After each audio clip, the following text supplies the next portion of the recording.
আচ্ছা, মাঝে তো আপনার একটা অডিও ক্লিপ ভাইরাল হয়েছিল আপনার ওয়াইফ বর্ষা চৌধুরীর পেজ থেকে। সেই অডিওতে শোনা যাচ্ছিল যে আপনি আপনার স্ত্রীর কাছ থেকে মোটা অঙ্কের টাকা চেয়েছিলেন সিনেমা বানানোর জন্য। সবকিছু মিলিয়ে আপনার বৈবাহিক জীবন এখন কেমন যাচ্ছে? আলহামদুলিল্লাহ। আর যদি ভালো না যায় তারপরও বলবো আলহামদুলিল্লাহ, ভালো যায় তারপরও বলবো আলহামদুলিল্লাহ। আমি শুধু একটা লাইন বলবো যে অডিওটা আপনারা শুনেছেন, দায়িত্ব নিয়ে বলবো। যেখানে আমি রাসেল মিয়াকে খুঁজতে আপনি বাংলাদেশ চলচ্চিত্র শিল্পী সমিতিতে আসলে আমাকে পাবেন, প্রযোজক সমিতিতে আসলে পাবেন, পরিচালক সমিতিতে আসলে পাবেন।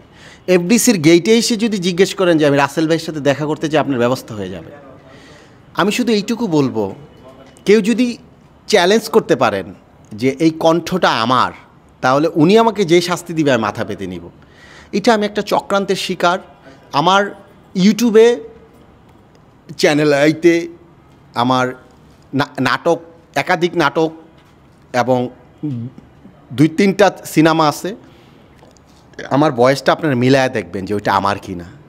যদি ওইটা আমার হয়, আপনারা যদি প্রমাণ করতে পারেন, আর আমি যদি সত্যিই এমন চরিত্রের মানুষ হই, তাহলে আমি মনে করি আমি রাসেল মিয়ারও বিচার হওয়া উচিত।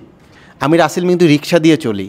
আমি কিন্তু এক কথায় শেষ, যিনি অসৎ তিনি সম্পদের মালিক হয়েছেন। আমার সব কিছু হাতিয়ে দেখেন যে আমি আসলে ব্যক্তিটা কেমন।